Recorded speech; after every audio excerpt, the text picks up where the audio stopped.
तो कहा जाता है जो बोओगे वही काटोगे। हंसिका मोटवानी हमेशा न्यूज़ में बनी रहती हैं किसी न किसी कारण से। जब से उनके एक्स हस्बैंड ने उन्हें प्रपोज किया था पेरिस में, तब से वो लाइमलाइट में बनी रही। 2022 में उन्होंने बिजनेसमैन सोहेल से शादी की थी, लेकिन इनके हस्बैंड की ये फर्स्ट मैरिज नहीं थी और जिनसे इनके हस्बैंड की शादी हुई थी वो इनकी बहुत अच्छी फ्रेंड थी और ये शादी अटेंड करने के लिए वहाँ पे पहुँची थी। और कहा जाता है कि वहीं से इनके चीटिंग की स्टार्टिंग भी हुई थी अपनी फ्रेंड पे, और ये लोग बचपन से भी एक दूसरे को जानते थे, जिस वजह से इनकी बातचीत होती रहती थी। उसके बाद फाइनली इनके हस्बैंड का डाइवोर्स हो गया वाइफ से। तो रूमर्स हैं कि इसकी कंप्लीट जिम्मेदार हंसिका हैं, पर हंसिका ने इसे काउंटर किया था अपने स्टेटमेंट से कि वो अपने हस्बैंड सोहेल को अपने भाई की वजह से जानती हैं, न कि अपने फ्रेंड की वजह से। खैर, रिलेशनशिप में आने के बाद से उनसे कोई कांटेक्ट नहीं रहा, और होगा भी कैसे, किस मुंह से।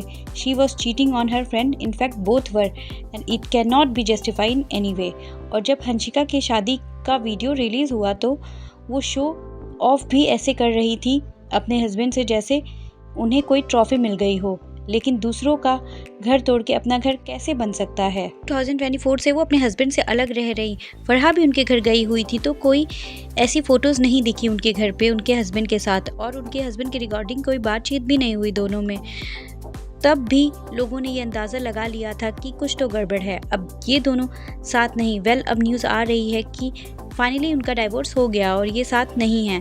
इसका कारण डिफरेंट टेम्परामेंट और लाइफस्टाइल को बताया जा रहा है। हंसिका का अपने एक्स भाभी मुस्कान से भी अनबन थी और भाभी ने FIR भी कराया था।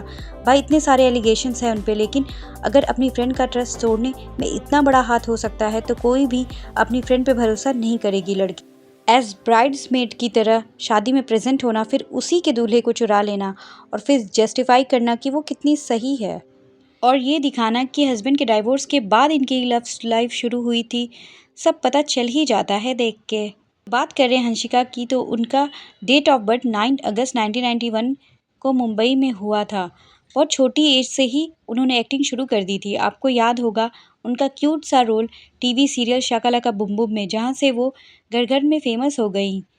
फिर उन्होंने बॉलीवुड में भी एंट्री ली और कोई मिल गया जैसे बड़े प्रोजेक्ट में चाइल्ड आर्टिस्ट के रूप में नजर आई।